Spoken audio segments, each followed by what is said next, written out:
looking through the AI agent store, we often find some really neat tools. Mm-hmm. And today, something called Flowise caught our eye. Yeah. It looked like, well, a pretty practical way for people to get started with large language Oh, models. yeah, Flowise. It's interesting because it seems to offer much more sort of visual approach, Right. Instead of just code, the description on its page there says it's a drag and drop UI. a visual builder, essentially. Exactly, for building these LLM workflows. So, if you're out there thinking about AI, but maybe coding isn't your main thing, Yeah, this could be really useful. absolutely. Making that kind of tech more accessible visually can really open things up for experimentation. And the site mentions integrating different AI models and services too. Hmm. So it's not tied to just one thing. You can sort of plug different pieces together, Mm. right? For language tasks, data analysis, automation, Mm. it seems quite flexible. That modularity is, I think, a big plus. It means you can start simple or build something quite complex depending on what you need.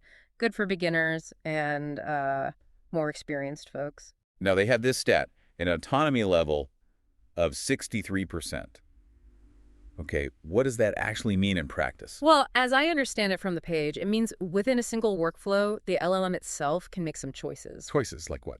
like which tool to use next. So maybe it decides to search the web, then summarize without you pre-programming that exact sequence every time. Ah, I see. So some dynamic decision-making, but within that one agent's process. Exactly. It's not like full multi-agent collaboration, but it adds a layer of intelligence to how the workflow runs. Got it.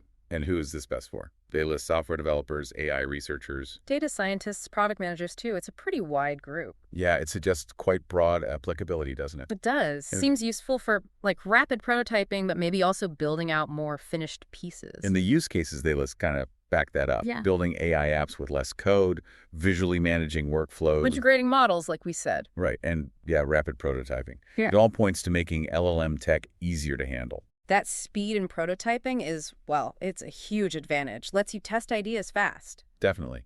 And it's listed as freemium and open source. Oh, open source is significant. Yeah, it means you can look at the code, maybe tweak it, and the community can build on it. Exactly. That often leads to faster development and, features users actually want. They also put its popularity at 80%, which is pretty high, Wow, okay. and gaining traction, particularly in software development, business automation, and research. Makes sense for those fields. Yeah, those are definitely areas where automating complex tasks with AI is very valuable. And just to quickly recap the tags associated with it, open source, LLM, workflow automation, drag and drop, developers. Yep, that sums it up nicely. Visual LLM-powered automation for developers and others. So I guess the main takeaway here is that Flowise provides a really visual, accessible way for a lot of you to build and deploy custom AI applications using LLMs. Precisely. It lowers that technical hurdle quite a bit. Makes you think, doesn't it? About what?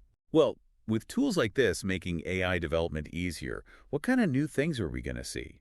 Maybe from people who wouldn't have built them before. That's a great point. It really could unlock a lot of creativity in, well, unexpected places. Definitely something to ponder.